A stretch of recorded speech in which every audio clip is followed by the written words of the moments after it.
Recapping the week's political headlines from the Olympic Games opening up to more controversy involving New Jersey Governor Christie. And joining us to talk about all that and everything in between, political analyst Michael Yaki. Michael, good morning. Good morning. It seems like every week there's a new revelation about Christie. Yeah, and this week, finally, the mayor of New Fort Lee, who had previously said, well, maybe it was a development project, I don't know, I'm not that important, finally basically fessed up and said, you know, Christie had been wooing me for about 2 years.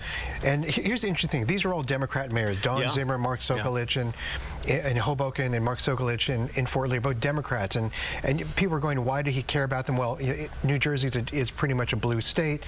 Christie, of course, is a Republican. He was trying to make the bipartisan move. Having that was very important to him. And then basically when the mayor of Fort Lee said no go, the timing was the memo that got fired off that said time for traffic problems in Fort Lee.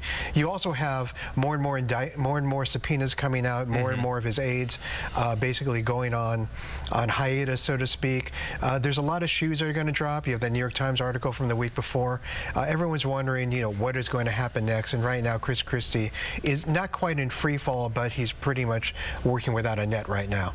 It seems like it's gone from a drip, drip, drip to all of a sudden the faucet has been turned on, and more, we're hearing more and more about this as more documents become public. In political scandals, that's usually how it works, because until people feel that they have something at stake, which is mainly the threat of a subpoena or an indictment from a U.S. attorney, everyone tries to plug things up. But then once that happens, people start talking, people start leaking things out, making deals. People start showing their hand as to what kind of deal they want to make with the U.S. attorney. Yeah.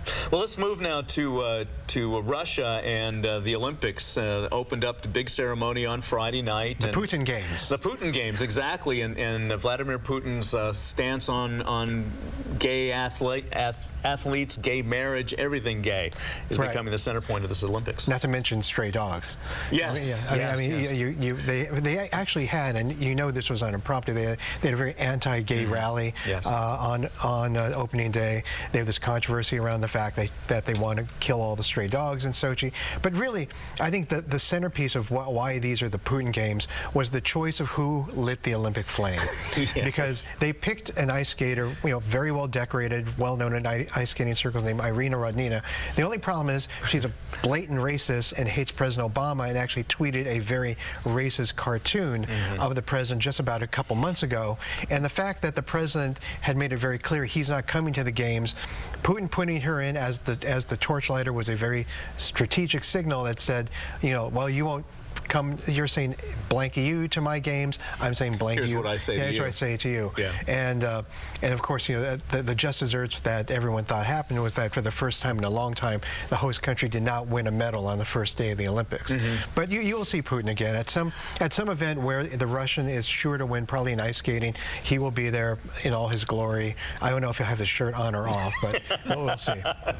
People are taking the over and under on that. That's right. Exactly. Well, let's bring it closer to home. President Obama is planning to visit the Central Valley. He'll be in Fresno at the end of the week. Right. Yeah, I think what he's going to do is basically do what the federal government can do, which is offer disaster aid when and if it is needed to the farmers. And when we look at how the drought is going, we have a big problem here in the Bay Area.